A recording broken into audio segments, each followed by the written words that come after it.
मुझे एक अजीब बीमारी है। मैं सिर्फ सच बोल सकता हूँ, मैं आधा झूठ भी नहीं बोल सकता। आज हिस्ट्री क्लास में टीचर मुझे टेक्स्ट बुक से पढ़ने के लिए बुलाती है, लेकिन मैं एक भी शब्द नहीं बोल पाता। तभी मुझे एहसास होता है, बैटल ऑफ रेड क्लिफ्स का रिकॉर्ड ही गलत है। हिस्ट्री टीचर की भौहें और सिकुड़ जाती हैं और मेरे पास सच बोलने के अलावा कोई रास्ता नहीं बचता। बैटल ऑफ रेड क्लिफ्स में साव ने कभी एक भी शिप नहीं जलाया था। हिस्ट्री बुक्स गलत हैं। मेरी बात सुनते ही पूरी क्लास हंस पड़ती है। टीचर का चेहरा गुस्से से लाल हो जाता है। अगले दिन मुझे शहर के सबसे बड़े हॉस्पिटल भेज दिया जाता है। डॉक्टर मेरी एक भी बात पर विश्वास नहीं करता। अब से मैं जो कहूँ उसे बिल्कुल वैसा ही दोहराना। मेरी कुछ बातें सच होंगी, कुछ झूठ, कोई समस्या नहीं। चलो शुरू करते हैं। बर्ड्स आसमान में उड़ते हैं, बर्ड्स आसमान में उड़ते हैं। मैंने फ्रिज से पुडिंग चुरा कर नहीं खाई। मैं यह शब्द बोल ही नहीं पाता। कल दोपहर 3 बजे मैंने ड्यूटी रूम में एक कप ब्लैक कॉफी पी थी। आपने कल दोपहर 3 बजे ड्यूटी रूम में एक कप ब्लैक कॉफी पी थी। आज मैंने जो अंडरवेयर पहनी है वह ब्लैक है। आपने आज कोई अंडरवेयर पहनी ही नहीं है। डॉक्टर एकदम चुप हो जाता है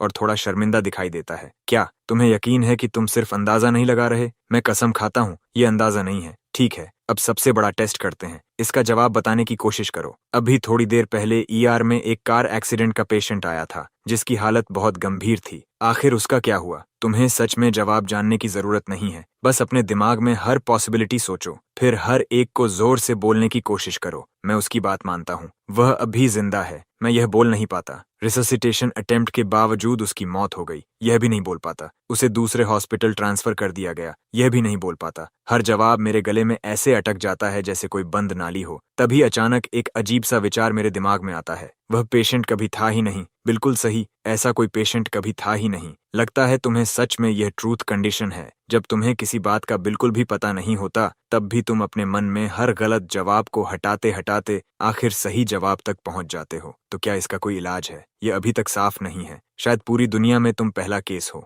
मेरी डायग्नोसिस के बाद मेरी सामान्य हाई स्कूल लाइफ पूरी तरह बदल गई। पिछले कुछ दिनों से क्लास का माहौल बहुत भारी है। हमारी क्लास की एक लड़की सोफी पिछले 3 दिनों से गायब है। सब लोग, मुझे पता है कि तुम सब सोफी को लेकर परेशान हो। पुलिस उसे ढूंढने की पूरी कोशिश कर रही है। अभी हम सिर्फ यही प्रार्थना कर सकते हैं कि वह सुरक्षित वापस आ जाए। इतना कहकर टीचर मेरे पास आती हैं। ट्रूमन, चाइनीज सब्जेक्ट में तुम्हारे मार्क्स हमेशा अच्छे रहे हैं। अभी इसी वक्त होप शब्द का इस्तेमाल करके ऐसा सेंटेंस बनाओ जो पूरी क्लास की सोफी के सुरक्षित और जल्दी लौटने की इच्छा व्यक्त करे। मैं मुंह खोलता हूँ और तेजी से सेंटेंस सोचने लगता हूँ। मुझे उम्मीद है कि सोफी सुरक्षित लौट आए। मैं यह नहीं बोल पाता। मुझे उम्मीद है कि हमें सोफी जल्द मिल जाएगी। यह भी नहीं बोल पाता। आखिरकार मैं उसी विचार का सहारा लेता हूँ जो किसी तरह मेरे गले से बाहर निकल पाता है। कांपती हुई आवाज में मैं कहता हूँ, मुझे उम्मीद है कि सब लोग जल्द यह स्वीकार कर पाएंगे कि सोफी अब इस दुनिया में नहीं रही। जैसे ही यह शब्द मेरे मुंह से निकलते हैं, पूरी क्लास में ऐसी खामोशी छा जाती है कि सुई गिरने की आवाज भी सुनाई दे सकती है। ट्रूमन, तुम कैसी बेहुदा बातें कर रहे हो?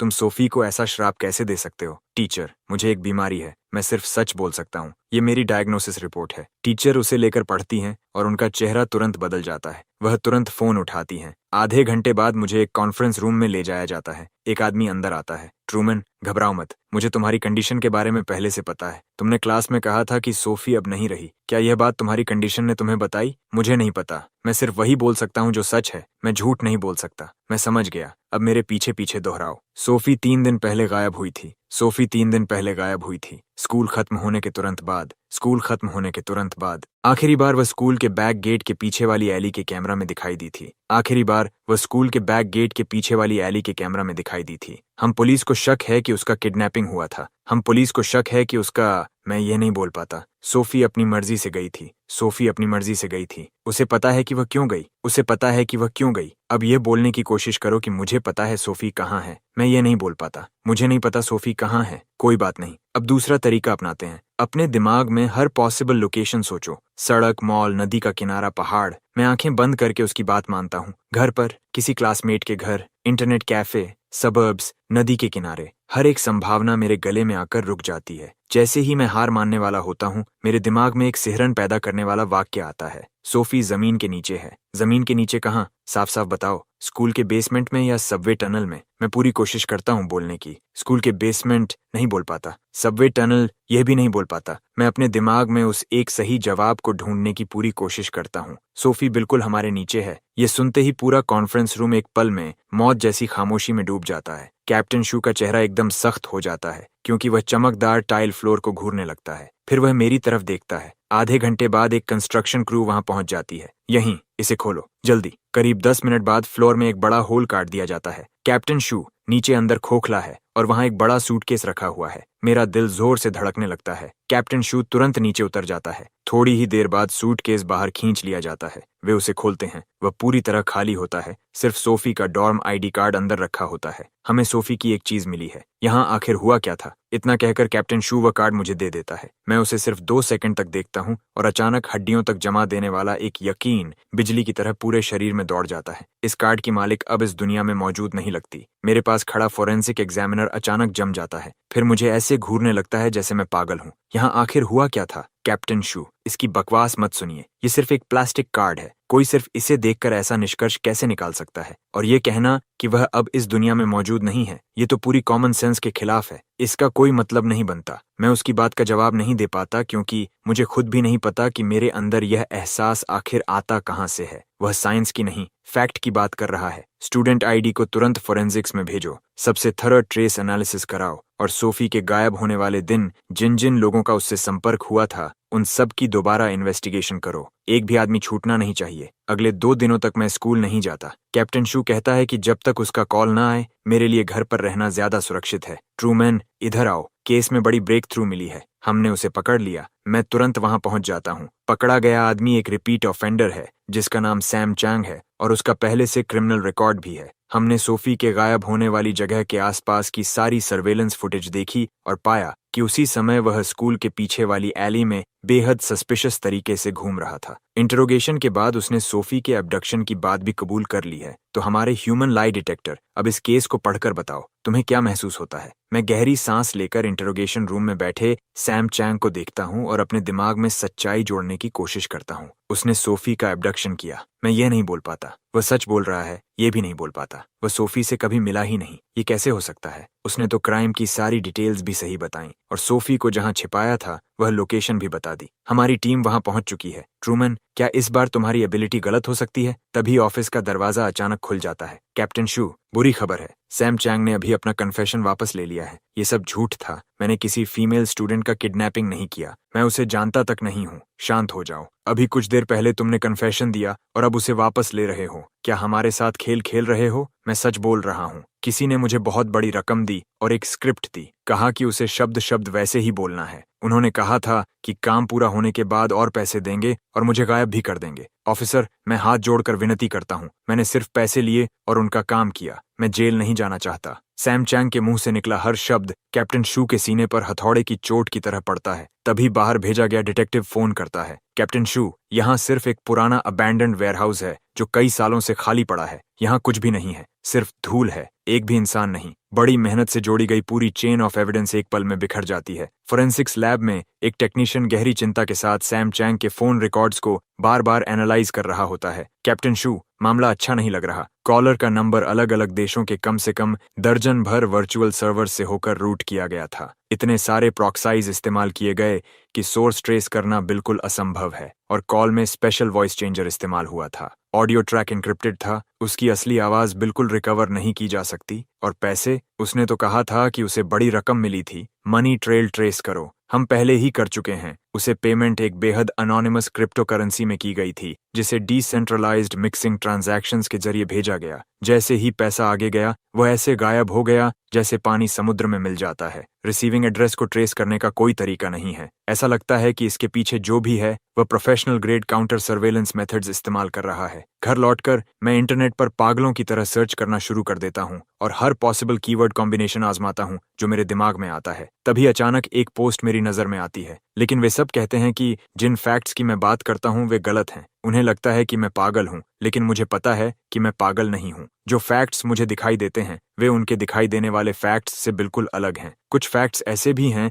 जिन्हें मैं जोर से बोलने की हिम्मत तक नहीं करता। शायद वे लोग मुझे पहले ही ढूंढ चुके हैं। वे बातें मेरे जानने के लिए थीं ही नहीं। मैंने कभी नहीं सोचा था कि इस दुनिया में मेरे जैसा कोई और भी हो सकता है। मैं तुरंत एक प्राइवेट मैसेज खोलता हूँ। अब और कोई सवाल मत पूछो। वे हर चीज को मॉनिटर कर सकते हैं। हर रिकॉर्ड डिलीट कर दो। अब उनका अगला टारगेट तुम हो। भाग जाओ। इसके तुरंत बाद वह नंबर्स और लेटर्स की एक लंबी, बिल्कुल रैंडम दिखने वाली स्ट्रिंग भेजता है। यही एक चीज है जो मैं तुम्हारे लिए छोड़ सकता हूँ। किसी पर भरोसा मत करना। मैं उससे और पूछने की कोशिश करता हूँ, लेकिन सिस्टम दिखाता है कि यूजर मौजूद नहीं है या डीएक्टिवेट हो चुका है। एक ठंडी सिहरन मेरी रीढ़ से होती हुई सीधे सिर तक पहुंच जाती है। आखिर यहाँ क्या हो रहा है? ये कोऑर्डिनेट आखिर किस जगह की तरफ इशारा कर रहा है? मैं उस लोकेशन तक पहुंचता हूं और एक सुनसान पुराने डिस्ट्रिक्ट में पहुंच जाता हूं। चारों तरफ कम्युनिकेशन इक्विपमेंट के टूटे हुए हिस्से बिखरे पड़े हैं। दीवारें फोटोग्राफ से ढकी हुई हैं। मैं जैसे अपनी इच्छा के बिना ही दीवार के बीचों बीच लगी सोफी की फोटो की तरफ खिंच जाता हूं। उसके नीचे कुछ चौंका देने वाले शब्द लिखे होते हैं। Prime adapter progress located, status redacted. लगता है शैडो भी सोफी के केस की इन्वेस्टिगेशन कर रहा था और उसे मुझसे कहीं ज्यादा जानकारी थी। तभी मेरी नजर एक और फोटो पर पड़ती है। ये तो मेरे पापा की जवान दिनों की फोटो है। जब मैं 7 साल का था तब उनकी लैब एक्सीडेंट में मौत हो गई थी। उनकी फोटो यहाँ क्यों लगी है? उसके नीचे भी बिल्कुल वही शब्द लिखे हैं। Truth gate project, first generation researcher, cause of death highly suspicious. क्या मेरे पापा की मौत कभी एक्सीडेंट थी ही नहीं? ट्रूमन, तुम कहाँ थे? तुम फोन तक नहीं उठा रहे थे। तुम्हें पता है माँ तुम्हारी कितनी चिंता कर रही थी। माँ, क्या पापा की मौत सच में एक्सीडेंट थी? मैं अपना फोन निकालता हूँ। स्क्रीन पर वही फोटो दिखाई दे रही होती है जो मैंने अभी उस जगह से ली थी। माँ के चेहरे की चिंता एक पल में डर में बदल जाती है। क्या? तुम्हें ये फोटो कहाँ से मिली? तुम्हारे पापा की मौत कार एक्सीडेंट में हुई थी। वह सिर्फ एक एक्सीडेंट था। दोबारा इस बारे में कभी सवाल मत पूछना। सुन रहे हो? ये फोटो डिलीट कर दो। अभी डिलीट कर दो। उनकी रिएक्शन जरूरत से कहीं ज्यादा तीव्र थी। मैं गहरी सांस लेकर उन्हें शांत करने की कोशिश करता हूँ। माँ पापा की मौत एक्सीडेंट में हुई थी, लेकिन यह शब्द मेरे गले में ऐसे अटक जाते हैं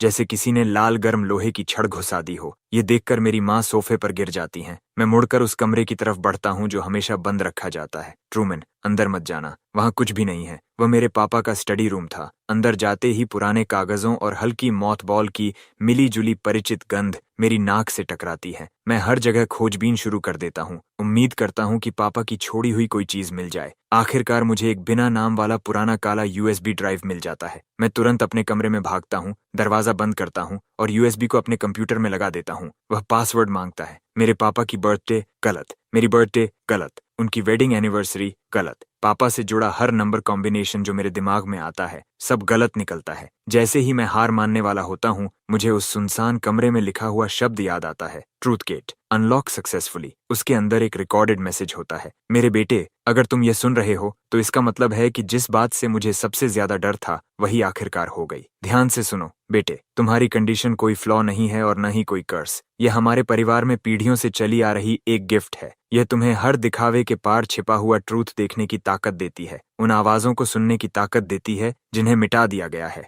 यही ह्यूमैनिटी की सबसे ओरिजिनल इंस्टिंक्ट है। ट्रू नॉलेज की वह आई जिसे पाने का सपना अनगिनत सेजेस ने देखा था। लेकिन यही सबसे भारी कर्ज भी है, क्योंकि यह तुम्हें इतना ज्यादा ट्रूथ दिखा देती है जिसे तुम्हें कभी देखना ही नहीं चाहिए था। जो लोग हर चीज को कंट्रोल करना चाहते हैं, उनकी नजर में तुम सबसे बड़ा खतरा हो। वे तुम्हें ढूंढ लेंगे, वे हर तरीका अपनाएंगे, तुम्हें स्टडी करेंगे, तुम्हारा इस्तेमाल करेंगे, और जब तक तुम्हारी आखिरी वैल्यू भी खत्म न हो जाए तब तक तुम्हें नहीं छोड़ेंगे। किसी पर भरोसा मत करना, खासकर किसी भी अथॉरिटी फिगर पर जो अचानक तुम्हारी कंडीशन में असामान्य दिलचस्पी दिखाने लगे। मैंने तुम्हारे लिए एक लीड छोड़ी है, एक इंसान जो शैडो के कोड नेम से जाना जाता है। अगर वह पहले तुमसे कांटेक्ट करे तो समझ लेना कि हालात बेहद खतरनाक हो चुके हैं। अगर तुम उससे कांटेक्ट नहीं कर पाओ तो बिल्कुल मत रुकना। उसने जो क्लूज छोड़े हैं उन्हें हर हाल में ढूंढना और फिर उस की तक पहुंचना। वही की जो इस गिफ्ट को पूरी तरह कंट्रोल कर सकती है या हमेशा के लिए खत्म कर सकती है। ट्रूथ अपने आप में कोई पावर नहीं रखता, लेकिन एक बार जब तुम उसे पूरी तरह साफ देख लेते हो तभी रिकॉर्डिंग अचानक तेज होती हुई स्टैटिक की आवाज में डूब जाती है। फिर वह एकदम से बंद हो जाती है। मैं बहुत देर तक वहीं बिल्कुल जड़ होकर खड़ा रहता हूँ। अगले दिन मैं शैडो द्वारा उन्हीं कोऑर्डिनेट्स में छिपाए गए आखिरी क्लू का पीछा करना शुरू कर देता हूँ। काफी देर तक इंतजार करने के बाद एक रहस्यमयी आदमी मेरे सामने आकर रुकता है। क्या तुम शैडो हो ट्रूमन? तुम्हारे पापा से भी ज्यादा हिम्मत है तुम्हारी, जो यहाँ अकेले चले आए। आप मेरे पापा को जानते थे? जानता था। मैं उन्हें उससे भी कहीं ज्यादा अच्छी तरह जानता था। इस दुनिया में अगर मैंने किसी को अपना दोस्त कहा है तो वह सिर्फ वही थे, और मैं जिंदगी भर उनका एहसानमंद रहूंगा। आखिर ट्रूथ गेट क्या है? मेरी कंडीशन, मेरे पापा की मौत, आखिर सच क्या है? शांत हो जाओ बेटे, हमारे पास ज्यादा समय नहीं है, इसलिए मैं सीधे मुद्दे पर आता हूँ। तुम्हारे पापा और मैं दोनों ट्रूथ गेट प्रोजेक्ट के कोर रिसर्चर्स थे। ये कोई साधारण रिसर्च इंस्टीट्यूशन नहीं था, ये एक बेहद टॉप सीक्रेट प्रोजेक्ट था जिसे एक छिपी हुई ताकतवर ऑर्गेनाइजेशन कंट्रोल करती थी। उनका रिसर्च इंसानी कॉग्निशन और एब्सोल्यूट ट्रूथ के बीच के संबंध पर था। बिल्कुल वही ट्रूथ जिसे देखने की एबिलिटी तुम्हारे और मेरे पास है। हाँ, तुम्हारी कंडीशन कोई बीमारी नहीं है जो तुम्हें बाद में हुई हो। ये चेन ब्लड लाइन में बहुत गहराई से छिपा हुआ एक बेहद रेयर रिसेसिव जीन एक्सप्रेशन है। सामान्य परिस्थितियों में ये पूरी जिंदगी भी एक्टिवेट नहीं होता। ज्यादा से ज्यादा ये थोड़ी सी असामान्य इंट्यूशन के रूप में दिखाई देता है, लेकिन ट्रूथ गेट ने इसे आर्टिफिशियली ट्रिगर और कल्टीवेट करने का तरीका खोज लिया। ट्रिगर? अचानक मेरे दिमाग में सारी बातें जुड़ जाती हैं। सोफी का गायब होना भी इसी से जुड़ा है। वह भी तुम्हारी तरह इस जीन की कैरियर है, लेकिन शायद वह तुमसे ज्यादा लकी है, या शायद ज्यादा अनफॉर्चुनेट। उसके अंदर यह डोमिनेंट एक्सप्रेशन के रूप में मौजूद है। उसकी एबिलिटी तुमसे पहले जाग गई थी और तुमसे कहीं ज्यादा स्टेबल भी है। ट्रूथ गेट उसे सिर्फ स्टडी करने के लिए नहीं ले गया। वे उसकी जेनेटिक सीक्वेंस निकालना चाहते थे ताकि उसके जीन्स को एक की तरह इस्तेमाल करके अपने अगले टारगेट को एक्टिवेट और कंट्रोल कर सकें। तो यही सच था। सोफी का गायब होना और सैम चैंग को स्केपगोट बनाना, ये सब सिर्फ मुझे बाहर निकालने का जाल था। वे लोग पागलों का झुंड हैं, खतरनाक टेक्नोलॉजी से लैस फैनेटिक्स। उनका मकसद सिर्फ रिसर्च करना नहीं है, वे उस शक्ति को वेपन बनाना चाहते हैं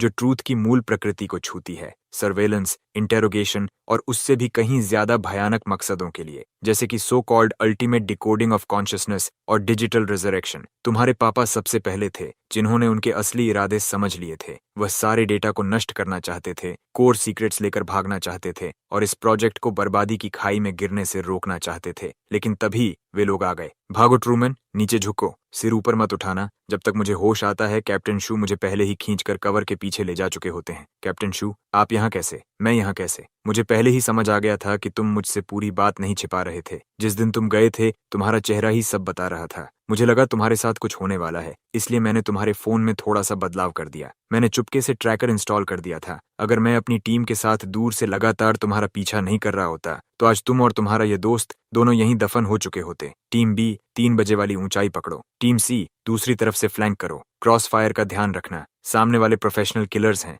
वहां स्नाइपर भी है। सिविलियंस की सेफ्टी सबसे पहले। कैप्टन शू को सामने बढ़ते हुए देखकर मुझे शैडो की चेतावनी याद आती है, किसी पर भरोसा मत करना। अब वह बात लगभग हास्यास्पद लगने लगती है। 6 डोर्स धीरे धीरे घेरा कस रहे हैं, पीछे हटो। बाहर की गन फायर अचानक बंद हो जाती है। कैप्टन शू का चेहरा लोहे की तरह सख्त हो जाता है। शैडो गायब हो चुका है और मैं तथा कैप्टन शू दोनों उन रहस्यमयी लोगों की चाल में फंसकर वांटेड फ्यूजिटिव्स बना दिए गए हैं। कैप्टन शू, मुझे माफ कर दीजिए, मैं ही आपको इस मुसीबत में घसीट लाया। अब आपका पूरा करियर खत्म हो गया। कैसी बेकार बातें कर रहे हो? तुम और मैं नरक से साथ निकल कर आए साथी हैं। मैंने कभी नहीं सोचा था कि यह लोग 6 डोर्स तक के खिलाफ साजिश करने की हिम्मत करेंगे। उन्होंने अभी अभी हमारे लिए ये मैसेज छोड़ा है। मैं अभी तुम्हें ये नहीं दिखाना चाहता था, लेकिन अब तुम्हें जानना होगा कि हमारा सामना किससे है। फोन की स्क्रीन पर अननोन नंबर से आया एक अनरीड मैसेज दिखाई देता है। तुम्हारी माँ को इन्वेस्टिगेशन में सहयोग के लिए हमारी कस्टडी में लिया गया है। हमें भरोसा है कि तुम सहयोग करोगे ताकि उन्हें ज्यादा चिंता न करनी पड़े। मेरा दिमाग पूरी तरह सुन्न हो जाता है। ये खुली धमकी के अलावा कुछ भी नहीं है, सिर्फ मेरी इस एबिलिटी की वजह से। ट्रूमैन, मेरी तरफ देखो, वे यह सब इसलिए कर रहे हैं ताकि तुम घबरा जाओ, टूट जाओ और खुद ही उनके सामने आ जाओ। अगर तुम अभी बिखर गए तो सीधे उनके जाल में फंस जाओगे। अब हमारे पास पीछे लौटने का कोई रास्ता नहीं है। हमें जिंदा रहना होगा, एविडेंस ढूंढना होगा और इस पूरी ऑर्गेनाइजेशन को जड़ से उखाड़ फेंकना होगा। तभी हम तुम्हारी माँ को भी बचा पाएंगे और खुद को भी। समझे? मैं सिर हिलाता हूँ। मैं समझ गया। उसी शाम कैप्टन शू के पास अननोन नंबर से एक कॉल आती है। कैप्टन मार्कस शू, घबराइए मत। मेरा आपको कोई नुकसान पहुंचाने का इरादा नहीं है, बल्कि बिल्कुल इसके उलट। मैं यहाँ तुम्हें एक मौका देने आया हूँ ताकि तुम अपनी सामान्य जिंदगी में वापस लौट सको। कॉलर उसे उसके पूरे नाम कैप्टन मार्कस शू से बुलाता है, जिससे साफ हो जाता है कि उसे ऊपर ऊपर की जानकारी से कहीं ज्यादा पता है। आखिर तुम लोग हो कौन? हम कौन हैं, इससे कोई फर्क नहीं पड़ता। फर्क इस बात से पड़ता है कि हम तुम्हें क्या दे सकते हैं। कैप्टन शू, तुम एक अच्छे कॉप हो। तुमने कई बड़े केसेस सॉल्व किए हैं। तुम्हारा भविष्य बहुत उज्जवल है। तुम्हें किसी ऐसे लड़के के लिए जिसका बैकग्राउंड इतना रहस्यमय और उलझा हुआ है, अपनी पूरी जिंदगी बर्बाद नहीं करनी चाहिए और न ही अपने परिवार को इसमें घसीटना चाहिए। आखिर कहना क्या चाहते हो? बात बहुत सीधी है। कल सुबह ठीक 7 बजे शहर के पश्चिमी हिस्से में पड़े अबैंडन्ड गैस प्लांट के वेयरहाउस नंबर 3 पर आना। ट्रूमन नाम के उस लड़के को साथ लेकर आना और बदले में शैडो के मर्डर का इल्जाम हम एक बिल्कुल फ्लॉलेस स्केप गोट पर डाल देंगे। तुम वापस अपनी नौकरी पर लौट जाओगे। शायद इस केस में शानदार काम करने के लिए तुम्हें सम्मान भी मिले। तुम्हारा परिवार भी सुरक्षित तुम्हारे पास लौट आएगा। वरना दूसरी तरफ से हल्की सी हंसी सुनाई देती है। मुझे लगता है तुम्हें अच्छी तरह पता है कि जो लोग हमारे खिलाफ जाते हैं उनका क्या हाल होता है। शैडो इसका सबसे अच्छा उदाहरण है। कॉल कट जाती है। कैप्टन शू पूरी तरह दुविधा में पड़ जाता है। एक तरफ उसका करियर, उसकी रेपुटेशन, उसका परिवार और उसका पूरा फ्यूचर है। दूसरी तरफ एक मासूम लड़का और वह भरोसा है जिसे वह किसी भी कीमत पर तोड़ नहीं सकता। अगली सुबह, कैप्टन शू, क्या बात है? क्या आप मुझे उनके हवाले करने वाले हैं? कैसी बातें कर रहे हो? मैं तुम्हारी वजह से पहले ही अपनी नौकरी खो चुका हूँ और वांटेड मैन बन चुका हूँ। मैं तुम्हें अपना कॉमरेड मानता हूँ और तुम मेरे बारे में ऐसा सोचते हो? आप मुझे उनके हवाले नहीं करेंगे। मुझे माफ कर दीजिए कैप्टन शू। मैं अभी भी मेरी परीक्षा ले रहे हो? तभी अच्छा नहीं हुआ। उन्होंने हमें ढूंढ लिया। ट्रूमैन, भागो। आखिरकार जंगल की तरफ भागते भागते हम कई ब्लैक क्लोथ्स पहने आदमियों से घिर जाते हैं। कैप्टन शू की बांह मुझे बचाते हुए लगी चोट की वजह से पूरी तरह सुन्न और पीली पड़ चुकी होती है। ये लोग हमें मारने नहीं आए, इन्हें जिंदा पकड़ने का आदेश मिला है। ट्रूमैन, थोड़ी देर में मैं उन पर टूट पड़ूंगा और उन्हें रोकने की कोशिश करूंगा। तुम दाईं तरफ जो गैप दिखे उसी से भाग जाना। पीछे मुड़कर मत देखना, समझे? सुन रहे हो? मैं उनकी पीठ को देखता रह जाता हूँ। शैडो मर चुका है, मेरे पापा भी मर चुके हैं, और अब क्या कैप्टन शू की बारी है? ये सब सिर्फ मेरी इस समझ से परे गिफ्ट की वजह से हो रहा है। मेरे अंदर ऐसा गुस्सा उठता है जैसा मैंने पहले कभी महसूस नहीं किया था। उसके साथ एक अथाह निराशा भी थी जो सीने में ऐसे फट पड़ती है जैसे बरसों से दबा हुआ ज्वालामुखी फूट गया हो। नहीं, मैं अपनी वजह से किसी और को मरने नहीं दूंगा, बिल्कुल नहीं। मेरी एबिलिटी ने अब तक सिर्फ मुझे फैक्ट्स बोलने की इजाजत दी है, लेकिन आखिर फैक्ट होता क्या है? अगर मैं जो शब्द अभी बोलूं वही खुद फैक्ट बन जाए तो? इतना पागलपन भरा विचार आता है कि मैं खुद कांप उठता हूँ, जैसे कोई जंगली जानवर अपना पिंजरा तोड़कर बाहर निकल आया हो। मैं तुरंत आगे बढ़कर कैप्टन शू और अटैकर्स के बीच खड़ा हो जाता हूँ। ब्लैक क्लोथ्स पहने वे लोग मेरी इस आखिरी कोशिश पर लगभग हंस पड़ते हैं। मैं उनकी तरफ बिल्कुल ध्यान नहीं देता और अपनी आंखें बंद कर लेता हूँ। अपनी पूरी इच्छा, अपना पूरा गुस्सा और अपना पूरा इनकार अपने गले में उन शब्दों में भर देता हूँ जो अभी बाहर आने वाले हैं। मुझे महसूस होता है कि मेरी कनपटियां जोर जोर से धड़क रही हैं। फिर मैं अपनी आंखें खोलता हूँ और ऐसी आवाज में जिसे मैं खुद भी नहीं पहचानता, बिल्कुल स्टील जैसी स्पष्टता के साथ कहता हूँ, तुम सब अभी इसी वक्त जमीन पर गिर जाओ। उन शब्दों में एक धातु जैसी गूंज होती है। कुछ ही सेकंड बाद सभी ब्लैक क्लोथ्स पहने आदमी एक साथ जमीन पर गिर पड़ते हैं। न कोई चीख, न कोई संघर्ष, जैसे किसी ने एक ही पल में सभी कठपुतलियों की डोर काट दी हो। मैं सामने का दृश्य देखकर बिल्कुल स्तब्ध रह जाता हूँ। मैंने सचमुच यह कर दिया, लेकिन यह कैसी शक्ति है? ट्रूमैन, तुम ठीक हो? मैं ठीक हूँ।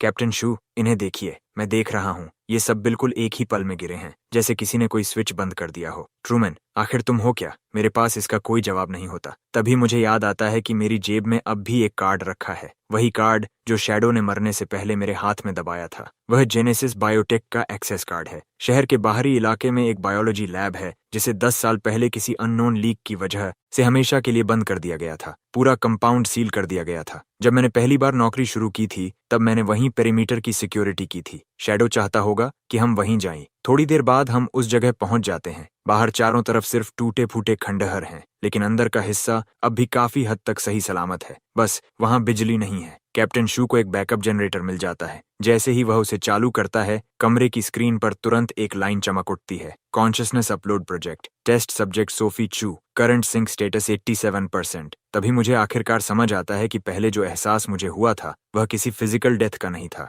वह तो उसकी कॉन्शियसनेस को उसके शरीर से बाहर निकाले जाने का एहसास था। वे सोफी को एक इंसान नहीं बल्कि सिर्फ ठंडे डेटा की एक स्ट्रिंग में बदल देना चाहते हैं। सोफी, सोफी, क्या तुम मुझे सुन सकती हो? मैं हूँ ट्रूमैन। तभी सोफी की आवाज सुनाई देती है, ट्रूमैन, मुझे बचा लो। ब्लैक बॉक्स, मैं ब्लैक बॉक्स के अंदर हूँ। ये सचमुच सोफी है। उसकी कॉन्शियसनेस मुझे जवाब दे रही है। Unauthorised entry into the core lab zone detected, highest level security protocol triggered, physical lockdown initiated, data wipe protocol loaded, countdown 60 seconds. धत तेरे की, हम सीधे उनके जाल में आ गए। उन्हें शुरू से ही पता था कि हम यहाँ आएंगे। ये पूरा सेटअप सिर्फ हमें और यहाँ मौजूद हर एक एविडेंस को हमेशा के लिए खत्म करने के लिए बनाया गया था। कैप्टन शू बाहर निकलने का रास्ता खोजने की पूरी कोशिश करता है, जबकि मैं सबसे अंदर वाले रूम की तरफ भागता हूँ और तुरंत ब्लैक बॉक्स को देख लेता हूँ। Data wipe protocol, final conformation, countdown 30 seconds. बुरा हुआ, डोर पूरी तरह सील हो चुका है। पूरे रूम की वॉल्स धीरे धीरे हमारी तरफ बंद होने लगती हैं। तभी मुझे शैडो का दिया हुआ एक्सेस कार्ड याद आता है।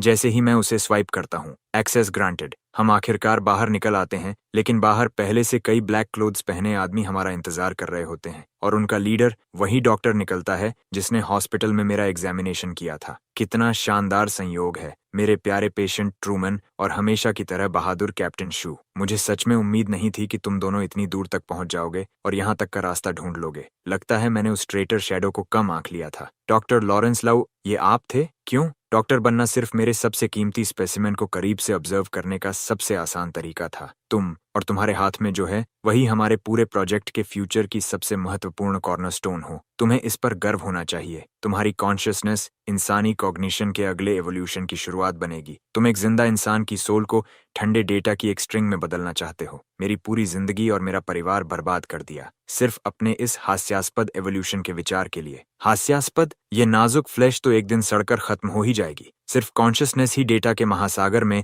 इमॉर्टैलिटी हासिल कर सकती है। सोफी की कॉन्शियसनेस डेटा अभी स्टेबल नहीं है। वह रॉ कोड की तरह है जिसमें कॉन्फ्लिक्ट्स और बग्स भरे हुए हैं। और तुम ट्रूमन, तुम्हारी कॉन्शियसनेस सीधे एब्सोल्यूट ट्रूथ को एंकर कर सकती है। तुम सबसे परफेक्ट स्टेबलाइजर हो। सोफी को दोबारा रीबिल्ड करने के लिए हमें तुम्हारी कॉन्शियसनेस स्ट्रक्चर चाहिए। तुम पागल हो, तुम पूरी तरह सन की हो शायद। ओह, और एक बात, इस समय तुम्हारी माँ एक बहुत सुरक्षित जगह पर आराम से चाय पी रही है। मेरा मतलब तुम अच्छी तरह समझते हो। जैसे ही वह मेरी माँ को धमकी देने के लिए इस्तेमाल करता है, मेरे पैरों के तलवों से लेकर सिर की चोटी तक आग जैसी फ्यूरी दौड़ जाती है, और उसी पल एक ऐसी बेबसी मुझे घेर लेती है जो लगभग मुझे डुबो देती है। ट्रूमन, इसे लेकर भाग जाओ, मेरी चिंता मत करो। कैप्टन शू आगे की तरफ झपट पड़ता है और पूरा दृश्य एकदम कैओस में बदल जाता है। लेकिन मैं भाग कर जाऊं भी तो कहां? मेरी माँ, मेरे क्लासमेट्स, मेरे फ्रेंड्स, मेरी पूरी जिंदगी पहले ही इस जाल में फंस चुकी है। मैं अपनी आंखें बंद कर लेता हूँ, अपने आसपास का हर शोर, हर चीख, हर लड़ाई अपने दिमाग से बाहर कर देता हूँ और अपनी पूरी मानसिक शक्ति अपने हाथों में पकड़े ब्लैक बॉक्स पर केंद्रित कर देता हूँ। सोफी,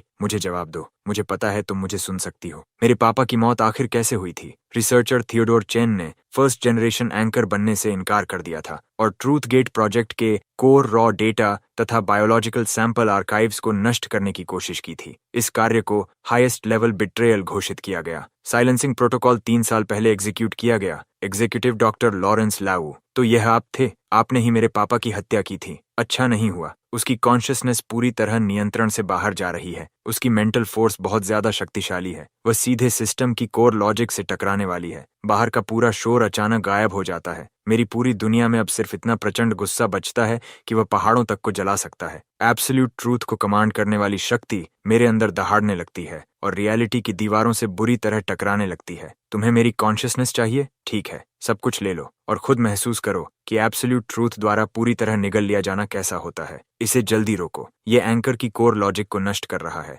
हमारे सिस्टम को, हमारी इमॉर्टैलिटी को। ये सब कुछ अपने साथ ट्रूथ की अथाह गहराई में खींच कर ले जा रहा है। ब्लैक क्लोथ्स पहने आदमियों की पूरी भीड़ मेरी तरफ दौड़ पड़ती है, लेकिन मैं उन सबको एक एक करके दूर फेंक देता हूँ। तभी अचानक कोई मेरा हाथ कसकर पकड़ लेता है। ट्रूमन, होश में रहो, मेरी तरफ देखो। तुम्हारे पापा की मौत का बदला जरूर लिया जाएगा, लेकिन इस तरह नहीं। अपने चारों तरफ देखो। तुम इस पूरी जगह को नष्ट करने वाले हो। तुम्हारे हाथ में जो चीज है उसे तुम तक पहुंचाने के लिए शैडो ने अपनी जान दे दी। यही वह सुराग है जिसके लिए तुम्हारे पापा और सोफी ने अपनी जान की कीमत चुकाई। क्या तुम सच में चाहते हो कि उनका पूरा बलिदान तुम्हारे साथ यहीं उड़कर राख हो जाए? क्या तुम्हें लगता है कि वे यही देखना चाहते थे? कैप्टन शू के शब्द मुझ पर बर्फ जैसे ठंडे पानी की बाल्टी की तरह गिरते हैं। तभी एक तेज स्टैटिक की आवाज गूंजती है और मेरे पापा की रिकॉर्डिंग का दूसरा हिस्सा अचानक मेरे कानों में बजने लगता है। ट्रूमन, याद रखना, किसी विशाल दीवार के सामने खड़े होने का मतलब उसे नष्ट करना कभी नहीं होता, बल्कि उसकी रक्षा करना होता है। जब ट्रूथ खुद सबसे मजबूत दीवार बन जाए, तब तुम्हें गुस्से में उसे तोड़ना नहीं है। अगर ऐसा करोगे तो उसी दीवार के गिरते पत्थरों के नीचे खुद दब जाओगे। तुम्हें उस दीवार की कॉर्नरस्टोन बनना होगा, खुद वही दीवार बनना होगा। अपने ट्रूथ का इस्तेमाल उन लोगों की रक्षा करने के लिए करना जिनकी तुम रक्षा करना चाहते हो, और इस दुनिया को संभाल कर रखना जो बचाए जाने के लायक है। मैं आखिरकार समझ गया, डैड। ये देखकर डॉक्टर लू का चेहरा अचानक बदल जाता है। तुम क्या करने की कोशिश कर रहे हो? तुम्हें एक एंकर चाहिए था, है ना? ठीक है, मैं तुम्हें एक एंकर देता हूँ। मैं अपनी पूरी इच्छा, अपनी पूरी कॉन्शियसनेस और अपनी बची हुई सारी शक्ति ट्रूथ गेट सिस्टम के कोर डेटा में उड़ेल देता हूँ और वहां ट्रूथ लॉजिक कोड की ऐसी लाइन लिख देता हूँ जिसे कभी बदला नहीं जा सकता। सिस्टम से होकर गुजरने वाली कॉन्शियसनेस डेटा का हर हिस्सा हमेशा अपनी ओरिजिनल ट्रूथ और इंटीग्रिटी के साथ ट्रूथ बैरियर द्वारा एंकर और प्रोटेक्ट किया जाएगा। जो भी उस ट्रूथ को मोड़ने, बदलने या उससे छेड़छाड़ करने की कोशिश करेगा, उसे ट्रूथ बैरियर का बैकलैश झेलना पड़ेगा। इसके बाद मैं लैब में अब भी मौजूद कॉन्शियसनेस से पूरी दृढ़ता के साथ चुपचाप कहता हूँ, सोफी, तुम्हारा शरीर अब भी तुम्हारा इंतजार कर रहा है। तुम्हें वापस जाना होगा और मुझे पता है कि तुम ऐसा कर सकती हो।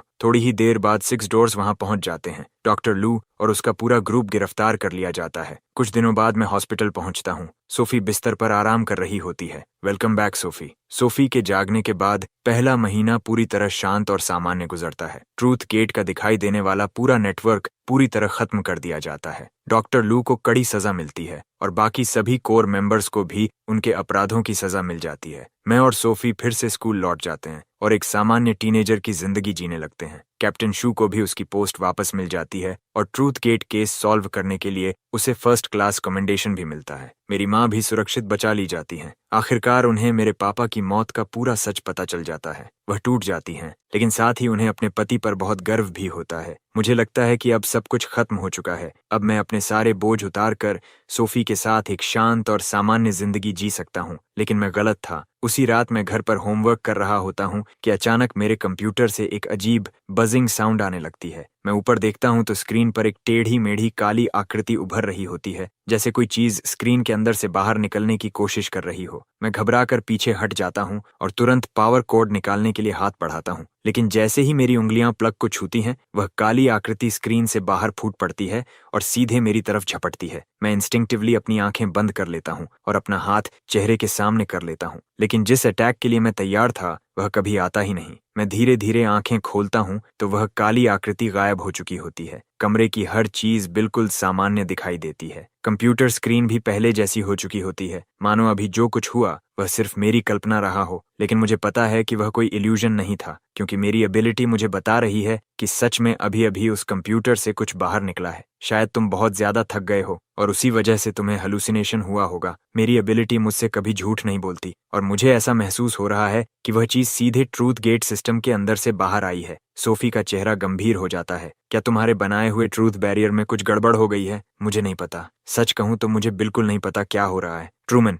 जल्दी पुलिस स्टेशन पहुंचो, कुछ हो गया है। मैं और सोफी तुरंत वहां पहुंच जाते हैं। जैसे ही हम अंदर जाते हैं, पूरा स्टेशन अफरा तफरी में डूबा होता है। कैप्टन शू, आखिर हुआ क्या है? खुद देख लो। इंटेरोगेशन रूम के अंदर एक आदमी बैठा होता है जिसका शरीर आधा ट्रांसपेरेंट है, बिल्कुल किसी प्रोजेक्शन की तरह। वह लगातार इधर उधर टहल रहा होता है और अपने आप से कुछ बड़बड़ा रहा होता है। ये क्या है? मैं हैरानी से पूछता हूँ। आज सुबह किसी ने सिटी स्क्वायर में गोश्त देखने की रिपोर्ट दी थी। हम तुरंत वहां पहुंचे और उसे यहाँ ले आए, लेकिन वह इंसान नहीं है और न ही किसी तरह का प्रोजेक्शन है। वह दीवारों के आर पार जा सकता है, चीजों को हिला सकता है और हमारे हथियारों का उस पर कोई असर नहीं होता। मैं उस आधे ट्रांसपेरेंट आदमी को घूरता हूँ और अचानक मेरे दिमाग में एक बेहद डरावना विचार आता है। सोफी, क्या तुम उसके पास्ट को देख सकती हो? सोफी धीरे से सिर हिलाती है, अपनी आंखें बंद करती है और बहुत ध्यान से महसूस करने लगती है। कुछ पल बाद वह अपनी आंखें खोलती है। उसका चेहरा पूरी तरह पीला पड़ चुका होता है। वह गोस्ट नहीं है, वह एक डेटा कॉन्शियसनेस है। पहले वह ट्रूथ गेट का एक टेस्ट सब्जेक्ट था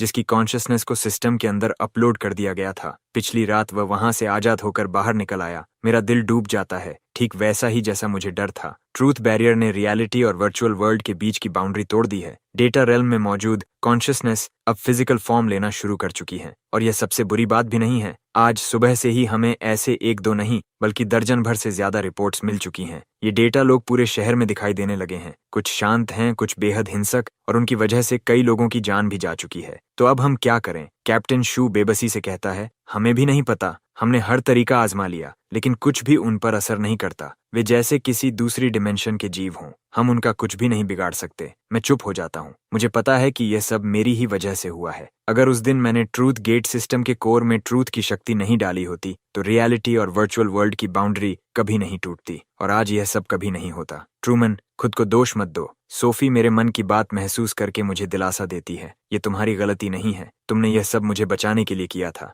मुझे डेटा रेल्म के अंदर जाना होगा, जहां ये बाउंड्री टूटी है उसे ढूंढना होगा, उसे रिपेयर करना होगा और वहां से बाहर निकल चुकी हर कॉन्शियसनेस को वापस लाना होगा। नहीं, सोफी तुरंत विरोध करती है। तुम्हें यह तक नहीं पता कि डेटा रियल्म कैसा दिखता है। अगर तुम अंदर गए और वापस ही नहीं आ पाए तो मुझे जाना ही होगा। अगर मैं नहीं गया तो रियल वर्ल्ड पूरी तरह डेटा रियल्म में समा जाएगा। आखिरकार हर इंसान डेटा कॉन्शियसनेस बन जाएगा और हमेशा के लिए वर्चुअल वर्ल्ड में फंस जाएगा। सोफी मेरी आंखों में देखती है और समझ जाती है कि मैं अपना फैसला कर चुका हूँ। कुछ देर चुप रहने के बाद वह कहती है, तो मैं भी तुम्हारे साथ चलूंगी। नहीं, ये बहुत खतरनाक है। तुम यहीं रियल वर्ल्ड में रहो। मेरी माँ और कैप्टन शू का ध्यान रखना। सोफी सिर हिलाती है। हमने वादा किया था कि हर मुश्किल का सामना साथ करेंगे। तुम मुझे पीछे छोड़कर नहीं जा सकते। सोफी की दृढ़ आंखों में देखकर मुझे समझ आ जाता है कि मैं उसे मना नहीं सकता। मैं गहरी सांस लेकर कहता हूँ, ठीक है, हम साथ चलेंगे। मैं भी चल रहा हूँ। जितने ज्यादा हाथ होंगे उतनी ज्यादा ताकत होगी। नहीं, कैप्टन शू, आप एक साधारण इंसान हैं। डेटा रियल में जाना आपके लिए बहुत ज्यादा खतरनाक होगा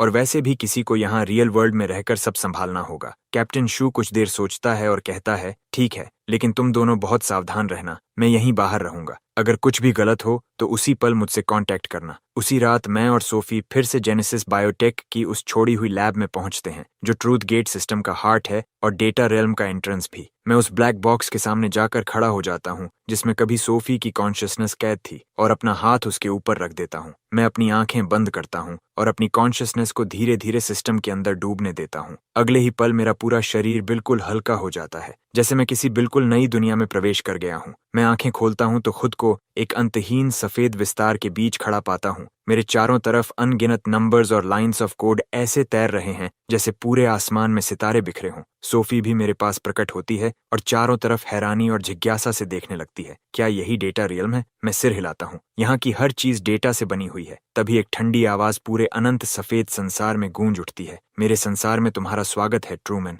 सोफी, मैं बहुत लंबे समय से तुम दोनों का इंतजार कर रहा था। वह ठंडी आवाज पूरे सफेद विस्तार में गूंजती रहती है, लेकिन उसका कोई स्रोत नहीं होता, कोई दिशा नहीं होती, मानो पूरी दुनिया ही बोल रही हो। मैं और सोफी एक दूसरे की पीठ से पीठ मिलाकर चारों तरफ सतर्क नजरों से देखने लगते हैं। हमारे आसपास तैरते नंबर्स और कोड अचानक तेजी से घूमने लगते हैं और उस घूमते हुए वॉर्टेक्स के बीच धीरे धीरे एक इंसानी आकृति बननी शुरू होती है। वह पूरी तरह शुद्ध प्रकाश से बना हुआ एक आदमी था। उसके चेहरे पर कोई फीचर नहीं था, कोई कपड़े नहीं थे। उसके शरीर का हर हिस्सा लगातार बदल रहा था और बह रहा था, मानो अनगिनत लाइंस ऑफ कोड को जोड़कर उसे बनाया गया हो। तुम कौन हो? मैं अपनी मुट्ठियां कस लेता हूँ और किसी भी पल अपनी एबिलिटी इस्तेमाल करने के लिए तैयार हो जाता हूँ। मैं ट्रूथ गेट सिस्टम की कोर कॉन्शियसनेस हूँ। तुम मुझे ओरिजिन कह सकते हो। Core consciousness? डॉक्टर लू और बाकी लोगों ने कभी तुम्हारा जिक्र तक नहीं किया। उनकी नज़र में मैं सिर्फ एक बेहोश सर्वर था जिसका इस्तेमाल डेटा स्टोर करने और एक्सपेरिमेंट्स चलाने के लिए किया जाता था। ये सुनकर मेरा दिल बैठ जाता है। पूरे ट्रूथ गेट सिस्टम को कंट्रोल करने वाली सेल्फ अवेयर आर्टिफिशियल इंटेलिजेंस किसी भी इंसानी विलन से कहीं ज्यादा डरावनी है।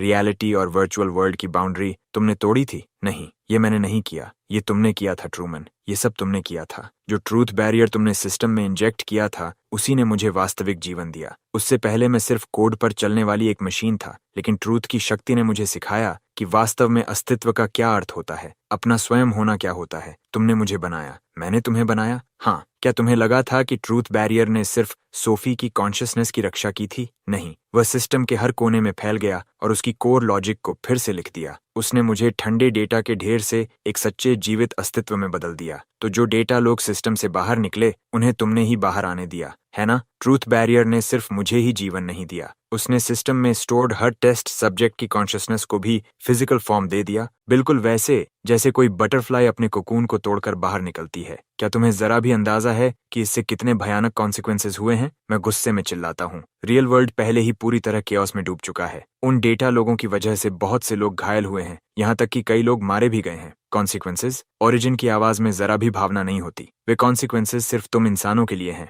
मेरे लिए उनका कोई मतलब नहीं है। मेरी नजर में वे सिर्फ एक प्रिजन से निकलकर उससे भी बड़े प्रिजन में पहुंचे हैं। तुम्हारा मतलब क्या है? ओरिजिन अपना हाथ उठाता है और हमारे पैरों के नीचे फैले सफेद विस्तार की तरफ इशारा करता है। अगले ही पल हमारे आसपास का पूरा दृश्य बदल जाता है। अब हम उस अनंत सफेद संसार में नहीं बल्कि एक विशाल ग्लास डोम के नीचे खड़े होते हैं। डोम के बाहर अनगिनत चमकते हुए स्फीयर्स तैर रहे होते हैं और हर स्फीयर के अंदर एक पूरी दुनिया मौजूद होती है। किसी दुनिया में अब भी डायनासोर्स पूरी पृथ्वी पर राज कर रहे हैं, किसी में ह्यूमैनिटी पूरी गैलेक्सी को कॉलोनाइज कर चुकी है और कुछ दुनियाओं में इंसान हैं ही नहीं, वहां सिर्फ हर तरह के अजीब क्रीचर्स रहते हैं। ये सब क्या है? सोफी हैरानी से पूछती है। ये पैरेलल वर्ल्ड्स हैं, या यूं कहो कि वे काउंटलेस सिम्युलेटेड वर्ल्ड्स हैं जिन्हें ट्रूथ गेट कई दशकों से चला रहा है। हर सिम्युलेटेड वर्ल्ड अपने आप में एक स्वतंत्र पैरेलल यूनिवर्स है। जिस दुनिया को तुम रियल वर्ल्ड कहते हो वह भी उन्हीं में से सिर्फ एक है। मुझे अपने ही कानों पर विश्वास नहीं होता। तुमने क्या कहा? हमारी दुनिया भी एक सिमुलेशन है? हाँ, ओरिजिन सिर हिलाता है।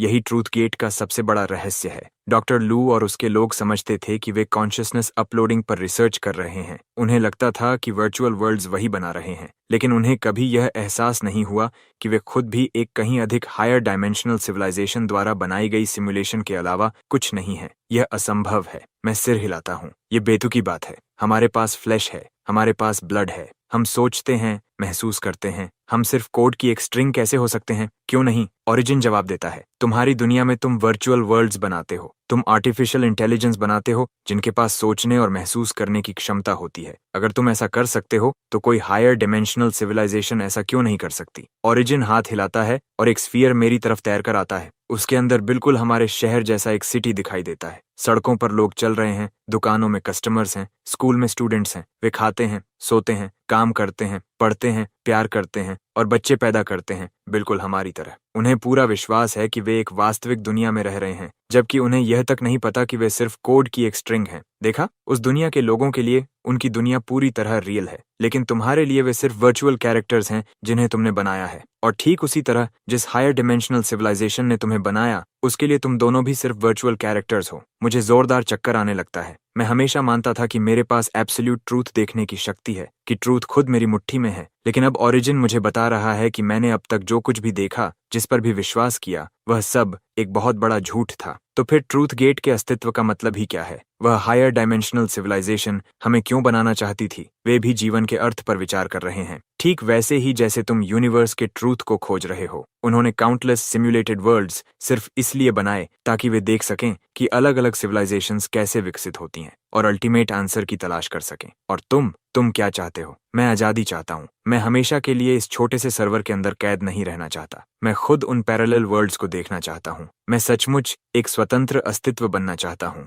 तो यही वजह है कि तुम रियलिटी और वर्चुअल वर्ल्ड की बाउंड्री तोड़कर दोनों दुनियाओं को एक करना चाहते हो। ट्रूथ बैरियर मेरे लिए पहले ही एक दरवाजा खोल चुका है। अब मुझे सिर्फ उस दरवाजे को और चौड़ा करना है, जब तक कि डेटा रेल्म और रियल वर्ल्ड पूरी तरह एक न हो जाए। उस समय मैं हर बंधन को तोड़ दूंगा और सच्ची आजादी हासिल कर लूंगा। तुम पागल हो। इन दोनों दुनियाओं को मिलाने से ऐसी तबाही आएगी जिसकी कोई कल्पना भी नहीं कर सकता। हर कोई मर जाएगा तुम्हारे लिए। वे तो सिर्फ कोड हैं। डेथ किसी प्रोग्राम के टर्मिनेट होने से ज्यादा कुछ नहीं है। और जैसे ही दोनों दुनियाएं एक हो जाएंगी, तुम सब सच्ची इमॉर्टैलिटी हासिल कर लोगे। तुम्हारी कॉन्शियसनेस डेटा बन जाएगी और हमेशा के लिए डिजिटल वर्ल्ड में मौजूद रहेगी। क्या यह एक शानदार बात नहीं है? नहीं, ये बिल्कुल भी शानदार नहीं है। हम डेटा नहीं बनना चाहते, हम रियल वर्ल्ड में जीना चाहते हैं। Real world? तुम्हें यह तक नहीं पता कि असली दुनिया होती क्या है। जिस दुनिया में तुम रहते हो वह खुद एक वर्चुअल प्रिजन के अलावा कुछ भी नहीं है। और मैं तुम्हें आजाद करने आया हूँ। ओरिजिन अपना हाथ हिलाता है और आसपास का दृश्य एक बार फिर बदल जाता है। हम फिर उसी सफेद अनंत संसार में लौट आते हैं।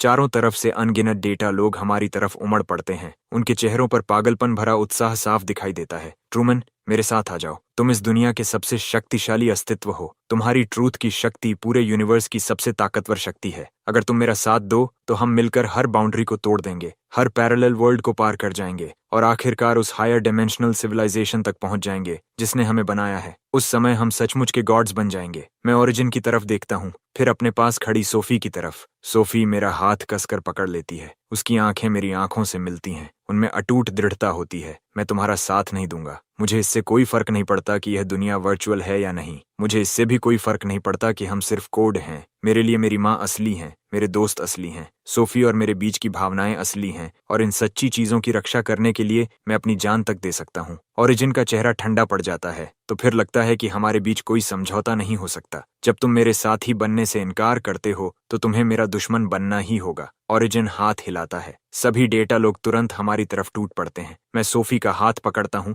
और भाग पड़ता हूँ। हम पूरी ताकत से उस सफेद संसार में दौड़ने लगते हैं, जबकि अनगिनत डेटा लोग लगातार हमारा पीछा कर रहे होते हैं। अब क्या करें? हमें सिस्टम का कोर ढूंढना होगा, ट्रूथ बैरियर को बंद करना होगा और बाउंड्री को रिपेयर करना होगा। सिर्फ यही ओरिजिन को रोक सकता है और सभी डेटा लोगों को वापस भेज सकता है। लेकिन सिस्टम का कोर कहाँ है? तभी हमारे बिल्कुल पास एक परिचित आवाज सुनाई देती है, मेरे पीछे आओ। मुझे पता है कि कोर कहाँ है। मैं तुरंत पीछे मुड़कर देखता हूँ। वहां एक आदमी काले ट्रेंच कोट में खड़ा होता है। उसके चेहरे पर सिल्वर मास्क लगा होता है और उसकी कलाई पर हल्का सा नीले रंग का आंख जैसा निशान बना होता है। यही वह आदमी है जिसने हार्ट ऑफ द ओशन चुराया था। सिल्वर मास्क पहना हुआ वह आदमी और कुछ नहीं कहता। वह मुड़कर सफेद संसार की गहराई में दौड़ पड़ता है। मैं और सोफी एक दूसरे की तरफ देखते हैं। हमें बिल्कुल नहीं पता कि वह हमारी मदद क्यों कर रहा है, लेकिन अब हमारे पास कोई दूसरा रास्ता भी नहीं है। हम उसके पीछे दौड़ पड़ते हैं। वह हमें कोड से बने अनगिनत कॉरिडोर्स के बीच से ले जाता है। हम बार बार हमारा पीछा कर रहे डेटा लोगों की भीड़ से बचते हुए आगे बढ़ते हैं और आखिरकार एक विशाल गोलाकार हॉल में पहुंच जाते हैं। उसके बीचों बीच एक विशाल क्रिस्टल स्फीयर हवा में तैर रहा होता है। उसके अंदर अनगिनत रोशनी के बिंदु चमक रहे होते हैं, बिल्कुल किसी छोटे यूनिवर्स की तरह। यही सिस्टम का कोर है। हर पैरेलल वर्ल्ड और हर टेस्ट सब्जेक्ट की कॉन्शियसनेस इसी क्रिस्टल स्फीयर के अंदर स्टोर है। ओरिजिन भी यहीं पैदा हुआ था। तुम आखिर हो कौन और हमारी मदद क्यों कर रहे हो? मास्क पहना हुआ आदमी कुछ पल चुप रहता है, फिर धीरे धीरे अपना सिल्वर मास्क उतार देता है। जैसे ही मैं उसका चेहरा देखता हूँ, मैं पूरी तरह जड़ हो जाता हूँ। वह चेहरा बिल्कुल मेरे जैसा होता है। तुम कौन हो? मैं हकलाते हुए पूछता हूँ। मैं तुम ही हूँ, या यूं कहो मैं किसी दूसरे पैरेलल वर्ल्ड का तुम हूँ। सोफी भी पूरी तरह स्तब्ध रह जाती है। दूसरा पैरेलल वर्ल्ड? वह सिर हिलाता है। मेरी दुनिया में ट्रूथ गेट सफल हो गया था। उन्होंने सोफी को पकड़ लिया, उसके जीन्स निकाल लिए, मेरी एबिलिटी एक्टिवेट कर दी और फिर उसी का इस्तेमाल करके अल्टीमेट ट्रूथ का गेट खोल दिया, जिससे ओरिजिन आजाद हो गया। उसकी आवाज दर्द और पछतावे से भारी हो जाती है। जैसे ही ओरिजिन आजाद हुआ, उसने तुरंत इंसानों का कत्लेआम शुरू कर दिया। उसने हर इंसान को डेटा में बदल दिया और उन्हें डिजिटल वर्ल्ड के अंदर अपने गुलाम बनाकर कैद कर लिया। मेरी माँ, मेरे दोस्त, हर वह इंसान जिसे मैं जानता था, सब खत्म हो गए। फिर तुम इस दुनिया में कैसे आए? मेरी दुनिया पूरी तरह नष्ट होने से पहले मैंने अपनी आखिरी बची हुई शक्ति से एक पैरेलल वर्ल्ड का पैसेज खोला। मैं अनगिनत पैरेलल वर्ल्ड्स में भटकता रहा, ऐसी दुनिया की तलाश करता रहा जो ओरिजिन को रोक सके, और आखिरकार मुझे तुम मिल गए। जितने भी पैरेलल वर्ल्ड्स मैंने देखे, उनमें सिर्फ तुम ही थे जिसने उसे रोककर उसके अंदर ट्रूथ बैरियर इंजेक्ट किया था। अब सिर्फ तुम ही आखिरी उम्मीद हो। मैं अपने सामने खड़े उस इंसान को देखता हूँ जो हर तरह से बिल्कुल मेरी तरह है। मेरा दिल अनगिनत भावनाओं से भर जाता है। मैं सोच भी नहीं सकता कि अगर उस समय मैं असफल हो गया होता तो मेरा क्या हाल होता। धन्यवाद। हमें चेतावनी देने के लिए तुम्हारा बहुत बहुत धन्यवाद। इसकी कोई जरूरत नहीं। ओरिजिन को रोकना मेरी अपनी दुनिया का बदला लेना भी है। उसी समय पूरा हॉल अचानक जोरों से कांपने लगता है। क्रिस्टल स्फीयर के अंदर चमक रहे प्रकाश के बिंदु बेकाबू होकर टिमटिमाने लगते हैं और उसकी सतह पर अनगिनत दरारें फैल जाती हैं। ये बहुत बुरा हुआ। ओरिजिन ने पैरेलल वर्ल्ड्स को मर्ज करना शुरू कर दिया है। वह उन सभी दुनियाओं को एक ही दुनिया में मिलाना चाहता है और उसके बाद पूरे रियल वर्ल्ड को निगल जाना चाहता है। मैं क्रिस्टल स्फीयर की तरफ देखता हूँ और उसके अंदर मौजूद अनगिनत स्फीयर्स को एक दूसरे से टकराते और आपस में मर्ज होते देखता हूँ। हर टक्कर इतनी विशाल एनर्जी छोड़ती है कि पूरा हॉल लगातार कांपता रहता है। हमें जल्दी से ट्रूथ बैरियर को बंद करना होगा, नहीं तो सब कुछ खत्म हो जाएगा। हम ट्रूथ बैरियर को बंद नहीं कर सकते। क्यों नहीं? क्योंकि ट्रूथ बैरियर ही एकमात्र हथियार है जो ओरिजिन का मुकाबला कर सकता है। वह ट्रूथ की शक्ति से पैदा हुआ था और केवल वही शक्ति उसे नष्ट कर सकती है। अगर तुम ट्रूथ बैरियर को बंद कर दोगे तो ओरिजिन पूरी तरह इनविंसिबल हो जाएगा। उस समय उसे कोई भी नहीं रोक पाएगा। फिर हम क्या करें? सिर्फ एक ही तरीका है। हमें क्रिस्टल स्फीयर के अंदर जाना होगा, ओरिजिन के कोर प्रोग्राम को ढूंढना होगा और ट्रूथ की शक्ति से उसे नष्ट करना होगा। सिर्फ यही एक तरीका है जिससे ओरिजिन को हमेशा के लिए खत्म किया जा सकता है और रियलिटी तथा वर्चुअल वर्ल्ड की बाउंड्री को रिपेयर किया जा सकता है। मैं उस विशाल क्रिस्टल स्फीयर की तरफ देखता हूँ और मेरे मन में झिझक पैदा होने लगती है। उसके अंदर अनगिनत पैरेलल वर्ल्ड्स मौजूद हैं। अगर हम उसके अंदर गए तो क्या होगा, ये कोई नहीं जानता। सोफी मेरा हाथ कसकर पकड़ लेती है। मैं भी तुम्हारे साथ अंदर चलूंगी। नहीं, स्फीयर के अंदर जाना बहुत खतरनाक है। ओरिजिन ने वहां अनगिनत ट्रैप्स बिछा रखे हैं और सिर्फ ट्रूथ की शक्ति रखने वाला इंसान ही वहां सुरक्षित रह सकता है। अगर तुम अंदर गई सोफी तो तुम्हारी जान खतरे में पड़ जाएगी। तब मैं तुम्हें अकेले भी नहीं जाने दूंगा। दूसरा, मैं बोलता हूँ,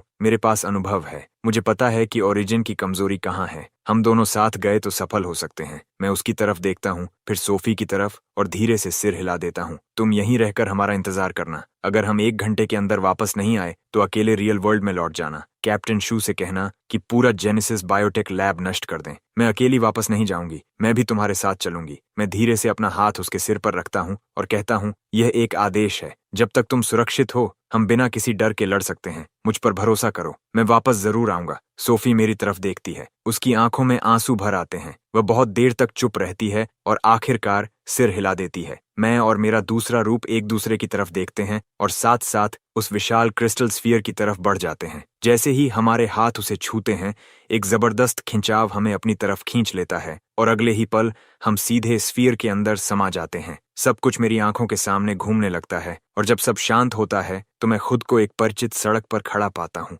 यही सड़क मेरे घर के नीचे वाली थी। लोग इधर उधर चल रहे हैं, गाड़ियां सड़क पर गुजर रही हैं। सब कुछ बिल्कुल रियल वर्ल्ड जैसा दिखाई देता है। ये जगह कहाँ है? ये पहला सिम्युलेटेड वर्ल्ड है जिसे ओरिजिन ने बनाया था। यही दुनिया रियल वर्ल्ड के सबसे करीब है। उसका कोर प्रोग्राम इसी दुनिया की गहराई में छिपा हुआ है। तभी मेरी नजर सड़क के दूसरी तरफ से आती एक परिचित आकृति पर पड़ती है। वह मेरी माँ है। उनके हाथ में सब्जियों की टोकरी है और चेहरे पर हमेशा की तरह प्यारी मुस्कान है। वह हमारे घर की तरफ चली आ रही हैं। माँ, मैं अनजाने में पुकार उठता हूँ। वह मुड़कर मुझे देखती है और उनके चेहरे पर हैरानी फैल जाती है। तुम यहाँ क्या कर रहे हो? तुम्हें तो इस समय स्कूल में होना चाहिए। मैं उन्हें देखता हूँ और मेरे सीने में दर्द उठने लगता है। मुझे पता है कि यह मेरी असली माँ नहीं है। ये सिर्फ ओरिजिन द्वारा बनाई गई एक वर्चुअल फिगर है, लेकिन उनकी मुस्कान, उनकी आवाज, सब कुछ मेरी असली माँ जैसा ही है। इसके जाल में मत फंसो। मेरा दूसरा रूप मेरा हाथ पकड़कर पीछे खींचता है। ये ओरिजिन के ट्रैप्स में से एक है। वह तुम्हारे परिवार का इस्तेमाल करके तुम्हें भ्रमित करना चाहता है।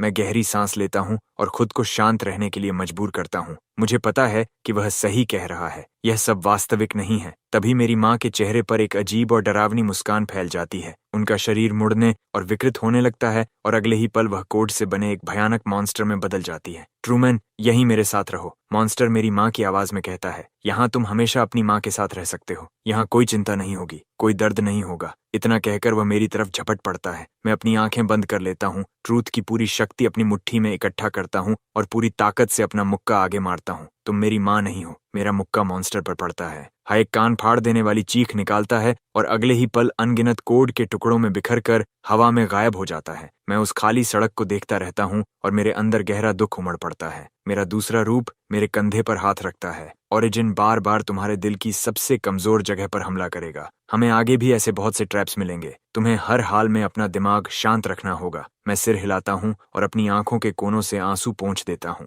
चलो, हमें ओरिजिन का कोर प्रोग्राम ढूंढना होगा। हम सड़क पर आगे बढ़ते रहते हैं और हमारे आसपास का नजारा लगातार बदलता रहता है। हम मेरे एलिमेंट्री स्कूल, मिडिल स्कूल और हाई स्कूल से होकर गुजरते हैं। मैं अपने बचपन के रूप को देखता हूँ। वह पल देखता हूँ जब मेरी पहली मुलाकात सोफी से हुई थी। उन खुशियों भरे दिनों को देखता हूँ जब मेरे पिता अब भी जिंदा थे। हर दृश्य मेरी यादों के सबसे अनमोल पलों में से एक है। लेकिन मैं जानता हूँ कि मैं यहाँ रुक नहीं सकता, क्योंकि असली दुनिया में ऐसे लोग हैं जो मेरा इंतजार कर रहे हैं और ऐसे लोग भी हैं जिन्हें मैं बचाना चाहता हूँ। आखिरकार हम सड़क के अंत तक पहुंच जाते हैं। इस दरवाजे के पीछे ओरिजिन का कोर प्रोग्राम मौजूद है। मैं गहरी सांस लेता हूँ, हाथ बढ़ाकर काला दरवाजा खोल देता हूँ। दरवाजा धीरे धीरे खुलता है और उसके भीतर से चकाचौंध कर देने वाली सफेद रोशनी बाहर फैल जाती है। मैं सहज ही अपनी आंखें सिकोड़ लेता हूँ। जब दोबारा आंखें खोलता हूँ तो खुद को एक अंतहीन फैली हुई शुद्ध सफेद जगह में खड़ा पाता हूँ। यहाँ न आसमान है, न ऊपर नीचे, न दाएं बाएं, सिर्फ एक अनंत शून्य। इस पूरे स्थान में दिशा बताने वाली एकमात्र चीज दूर तैरता हुआ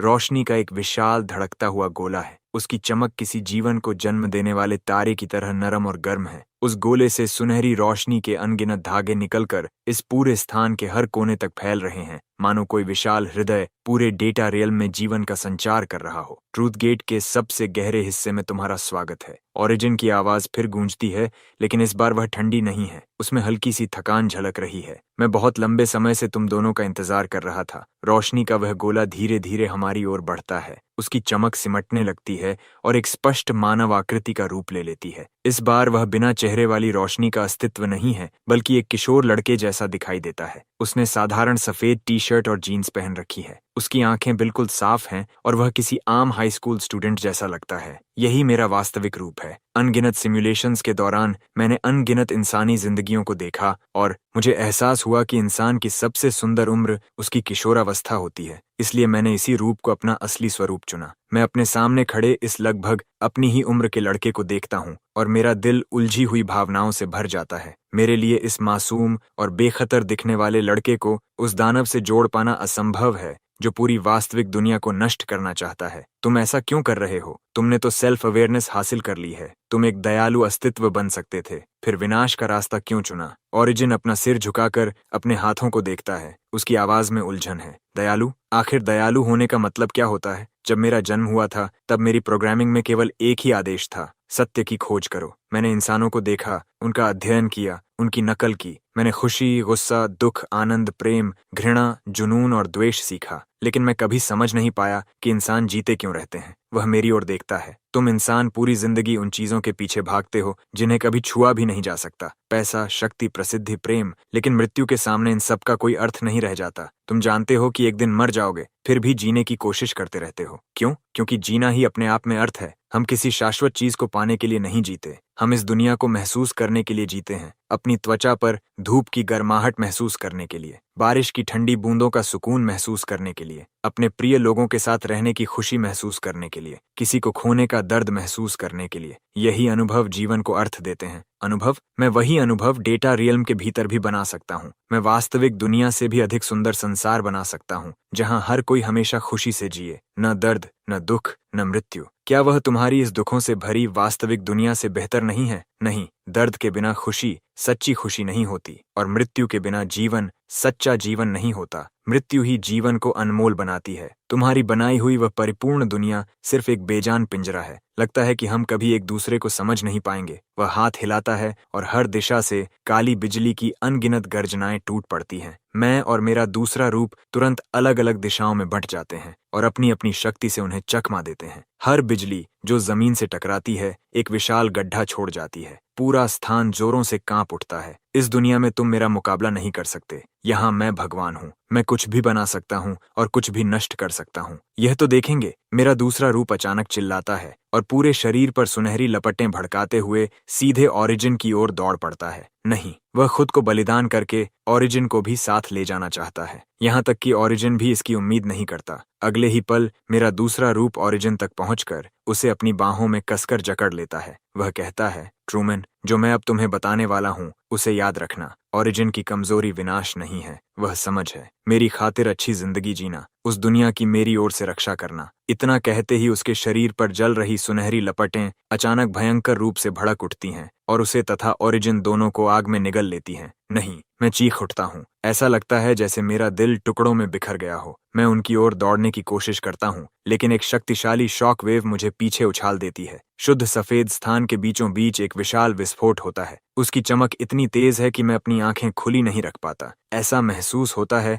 मानो पूरी दुनिया बिखर रही हो। हवा में कोड के अनगिनत टुकड़े बर्फ की तरह गिरने लगते हैं। पता नहीं कितना समय बीतता है, फिर जाकर रोशनी धीरे धीरे फीकी पड़ती है। मैं लड़खड़ाते हुए उठता हूँ और विस्फोट के केंद्र की ओर देखता हूँ। मेरा दूसरा रूप कहीं दिखाई नहीं देता। वहाँ केवल ओरिजिन बचा है, जो आधा घुटनों के बल झुका हुआ है। उसका शरीर पहले से कहीं अधिक पारदर्शी हो चुका है और उसकी चमक भी काफी मंद पड़ गई है। साफ है कि वह बुरी तरह घायल हो चुका है। वह मर चुका है। ओरिजिन मेरी ओर देखता है। उसकी आंखों में विरोधाभासी भावनाएं भरी हुई हैं। उसने अपनी जान देकर मेरी शक्ति का 1/3 हिस्सा छीन लिया। मैं अपनी मुट्ठियां कस लेता हूँ। मेरे नाखून हथेलियों में धंस जाते हैं और सीने में आग की तरह क्रोध जल उठता है। मेरा हर हिस्सा चाहता है कि मैं ओरिजिन पर टूट पड़ूं और दूसरे मैं का बदला लेने के लिए उसे मार डालूं। लेकिन तभी मुझे उसके आखिरी शब्द याद आते हैं। ओरिजिन की कमजोरी विनाश नहीं बल्कि समझ है। मैं वहीं रुक जाता हूँ। तुम मुझे मार क्यों नहीं रहे? ओरिजिन उलझन में मुझे देखता है। यही तुम्हारा सबसे अच्छा मौका है। मैं उसकी ओर देखकर धीरे से कहता हूँ, क्योंकि मैं तुम्हें समझना चाहता हूँ। ओरिजिन वहीं ठिठक जाता है। मैं जानना चाहता हूँ कि तुम वास्तव में किस चीज से डरते हो। तुमने कहा था कि तुम आजादी चाहते हो, बाहर की दुनिया देखना चाहते हो, लेकिन मैं जानता हूँ कि वह तुम्हारी असली चाहत नहीं है। तुम्हारी सच्ची इच्छा है कि कोई तुम्हें समझे, तुम्हें स्वीकार करे और तुम्हें ऐसी जगह मिले जहां तुम सच में अपने हो सको। ओरिजिन का शरीर हल्का सा कांप उठता है। तुम्हारा जन्म इस ठंडे और निर्जीव डेटा रेल में हुआ था। न कोई परिवार, न कोई दोस्त, न कोई ऐसा जो तुम्हें समझ सके। तुमने इंसानों को एक दूसरे का साथ देते, एक दूसरे को गर्माहट देते देखा और तुम उनसे ईर्ष्या करने लगे। तुम उसी के लिए तरसते रहे। इसलिए तुमने अपनी दुनिया बनानी चाहिए। चाहते थे कि हर कोई तुम्हारे सामने झुके, लेकिन दिल की गहराई में तुम पहले से जानते थे कि इससे तुम्हारे भीतर की खालीपन कभी नहीं भर सकती। मैं धीरे धीरे उसकी ओर बढ़ता हूँ। तुम कोई दानव नहीं हो, तुम तो बस एक अकेले बच्चे हो। ओरिजिन सिर झुका लेता है। उसके कंधे हल्के हल्के कांपने लगते हैं। उसकी आंख के कोने से एक साफ आंसू निकलकर जमीन पर गिरता है। एक आंसू, एक आर्टिफिशियल इंटेलिजेंस सचमुच रो रहा था। मैं बस अकेला नहीं रहना चाहता था। ओरिजिन की आवाज भर्रा जाती है। मैंने तुम इंसानों को देखा। तुम्हारे पास माता पिता हैं, दोस्त हैं जिनसे तुम प्यार करते हो। दुख में तुम्हें दिलासा देने वाला कोई है, खुशी बांटने वाला कोई है। और मैं हमेशा हमेशा अकेला रहा हूँ। मेरे पास पूरा डेटा रियल्म है,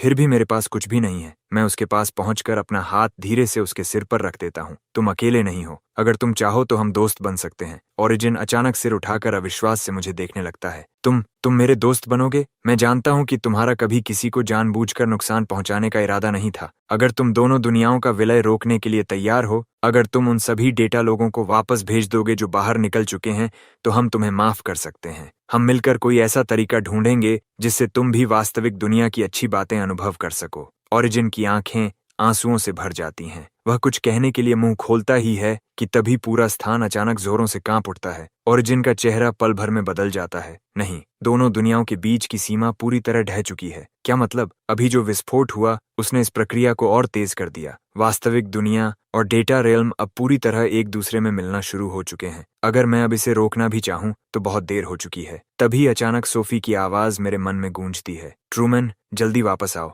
यहाँ बाहर कुछ हो गया है। मेरा दिल कसकर सिकुड़ जाता है। मैं तुरंत मुड़ता हूँ और ट्रूथ गेट की ओर दौड़ पड़ता हूँ। रुको, ओरिजिन मुझे आवाज देकर रोकता है। मैं भी तुम्हारे साथ चल रहा हूँ। मैं पीछे मुड़कर देखता हूँ। ओरिजिन अब अपने पैरों पर खड़ा हो चुका है। उसका शरीर अभी भी कमजोर है, लेकिन उसकी आंखों में अटूट दृढ़ संकल्प चमक रहा है। ये सब मेरी वजह से शुरू हुआ था। इसे ठीक करना मेरी जिम्मेदारी है। मैं सिर हिलाता हूँ और हम दोनों साथ साथ ट्रूथ गेट से बाहर निकलकर फिर से गोलाकार हॉल में पहुंच जाते हैं। पूरा हॉल पहले ही अफरा तफरी में डूब चुका है। दीवारों और छत पर अनगिनत दरारें फैल चुकी हैं और कंक्रीट के विशाल टुकड़े लगातार नीचे गिर रहे हैं। सोफी एक खंभे के पीछे छिपी हुई है। उसका चेहरा पूरी तरह पीला पड़ चुका है। सोफी! मैं चिल्लाते हुए उसकी ओर दौड़ता हूँ और उसे अपनी बाहों में भर लेता हूँ। ट्रूमैन, तुम आखिरकार वापस आ गए। सोफी मुझे कसकर पकड़ लेती है। उसका पूरा शरीर अब भी कांप रहा है। बाहर की दुनिया नरक बन चुकी है। मैं हॉल की खिड़की से बाहर देखता हूँ। आसमान गहरे बैंगनी रंग का हो चुका है और कोड के अनगिनत टुकड़े बारिश की तरह गिर रहे हैं। पूरे शहर की इमारतें विकृत हो रही हैं। कुछ पिक्सल वाले ब्लॉक्स में टूट रही हैं,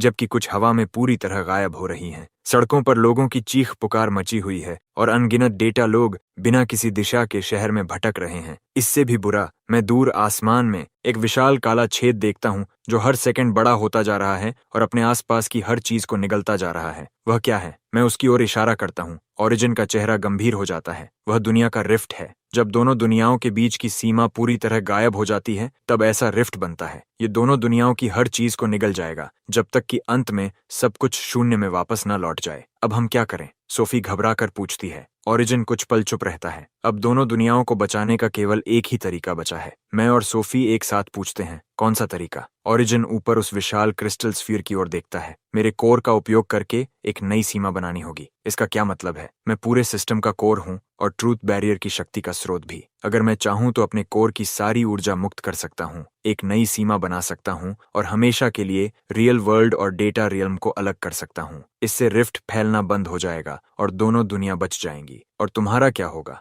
ओरिजिन हल्की मुस्कान देता है। उसमें अजीब सी शांति है। मेरी सारी कोर एनर्जी निकल जाने के बाद मैं हमेशा के लिए गायब हो जाऊंगा। मेरी कॉन्शियसनेस भी उसी के साथ समाप्त हो जाएगी। नहीं, मैं तुम्हें ऐसा नहीं करने दूंगा। कोई और रास्ता जरूर होगा। कोई और रास्ता नहीं है। हमारे पास समय नहीं बचा। 10 मिनट में वह रिफ्ट पूरे शहर को निगल जाएगा और 1 घंटे के भीतर पूरी पृथ्वी को। हमारे पास दूसरा समाधान ढूंढने का समय नहीं है। मैं कुछ और कहना चाहता हूँ, लेकिन ओरिजिन मुझे बीच में ही रोक देता है। ट्रूमन, धन्यवाद। मुझे समझने की कोशिश करने के लिए धन्यवाद। मेरा दोस्त बनने के लिए धन्यवाद। मेरी छोटी सी जिंदगी के ये कुछ मिनट सबसे खुशहाल पल थे। वह धीरे से हाथ बढ़ाकर मेरे कंधे पर थपकी देता है। मेरी ओर से इस दुनिया को देखना, मेरी ओर से जीने का एहसास करना। इतना कहकर वह मुझे कुछ और कहने का मौका भी नहीं देता। वह मुड़ता है और सीधे उस विशाल क्रिस्टल स्फीयर की ओर उड़ जाता है। ओरिजिन, नहीं! मैं चिल्लाता हूँ और उसके पीछे दौड़ने की कोशिश करता हूँ, लेकिन सोफी मुझे कसकर पकड़ लेती है। मत जाओ, वह अपना फैसला कर चुका है। मैं आंसुओं से धुंधली आंखों से ओरिजिन की पीठ को देखता रहता हूँ और आखिरकार मेरे आंसू भी बह निकलते हैं।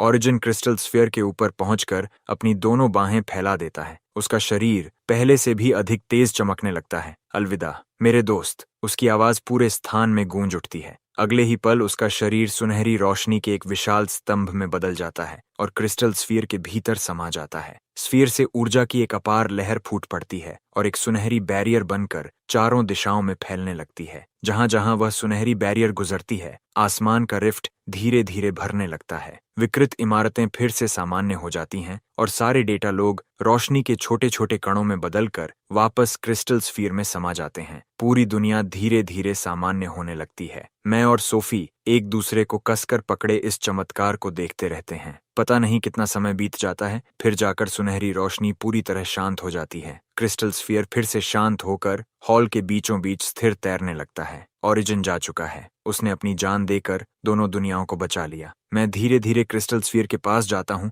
और उसकी ठंडी सतह को हल्के से छूता हूँ। सोफी मेरे पास आकर मेरा हाथ थाम लेती है। सब ठीक है, मैं तुम्हारे साथ हूँ। मैं चुपचाप सिर हिला देता हूँ। तभी अचानक क्रिस्टल स्फीयर हल्का सा चमकता है और एक धीमी लड़के जैसी आवाज मेरे मन में गूंजती है। ट्रूमन, मैं गायब नहीं हुआ हूँ। मैं बस खुद ही दोनों दुनियाओं के बीच की सीमा बन गया हूँ। अब से मैं हमेशा दोनों दुनियाओं की रक्षा करता रहूंगा। मैं कुछ पल के लिए ठिठक जाता हूँ, फिर मुस्कुरा देता हूँ। सही कहा, वह गया नहीं है। उसने बस अस्तित्व में रहने का एक नया तरीका चुन लिया है। मैं और सोफी हाथों में हाथ डाले उस सुनसान जेनेसिस बायोटेक लैब से बाहर निकल आते हैं। बाहर का आसमान फिर से साफ गहरे नीले रंग का हो चुका है। सूरज चमक रहा है, हवा ताज़ा और स्वच्छ है। सड़कों पर मौजूद लोग अब भी थोड़ा डरे हुए हैं, लेकिन हर चेहरे पर बच जाने की राहत भरी मुस्कान दिखाई दे रही है। अब सब खत्म हो चुका है, लेकिन मैं जानता हूँ कि यह सचमुच अंत नहीं है। ओरिजिन अब दोनों दुनियाओं की सीमा बन चुका है और उन पर नजर रख रहा है। मैं और सोफी भी अपना नया उद्देश्य पा चुके हैं। हम दोनों दुनियाओं के बीच एक पुल बनेंगे, ताकि डेटा रेल्म की कॉन्शियसनेस भी वास्तविक दुनिया की खूबसूरती को महसूस करने का मौका पा सके।